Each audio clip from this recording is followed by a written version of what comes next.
charging, he's like the club. He's charging a $5 million bottle service fee to get into the country. I know. You stupid motherfucker. In 1933, South Carolina Democrat Strom Thurmond entered politics as one of the most anti-black legislators to serve the Confederacy. When Democrat President Harry Truman, himself an avowed racist, announced he would advocate for more civil rights legislation for black Americans, Strom was so angered, he started a new party for anti-black Democrats called the Dixiecrats.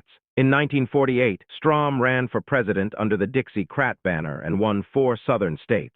Strom Thurmond lost the presidential election because of the split vote and was later elected to the U.S. Senate as a write-in candidate. In other words, the people of South Carolina were so racist, they overwhelmingly voted for a candidate with no party affiliation, whose only platform was "I hate black people." In 1964, enough racist Democrats left the party through death, retirement, running as independents, or wait for it switching to the Republican Party. Strom Thurmond became a Republican in 1964. He hated black people so much that he fathered a child with his 15-year-old house servants. Nick Cannon can probably relate to that ish since game recognized game. Don't let this man open his closet. Democrat Albert Watson of South Carolina switched to the Republican Party in 1964 and won as a Republican.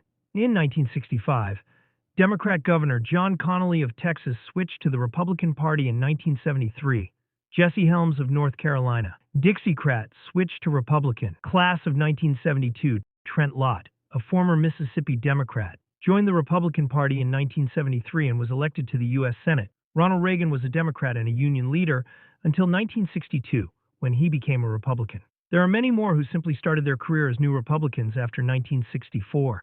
Just do a search of American politicians who switched from Democrat to Republican, and you will find a list of the very types of people who made up the Democrat Party back when Lincoln started the Republican Party. Most are conservative, anti-civil rights men from former Confederate states. It is as plain as day. If you cannot see what happened here, and you are still using Lincoln and his emancipation, or the KKK to argue that Republicans are better to black Americans, there are only 2 possible reasons. 1, you are ignorant. You either don't pay attention or you don't care.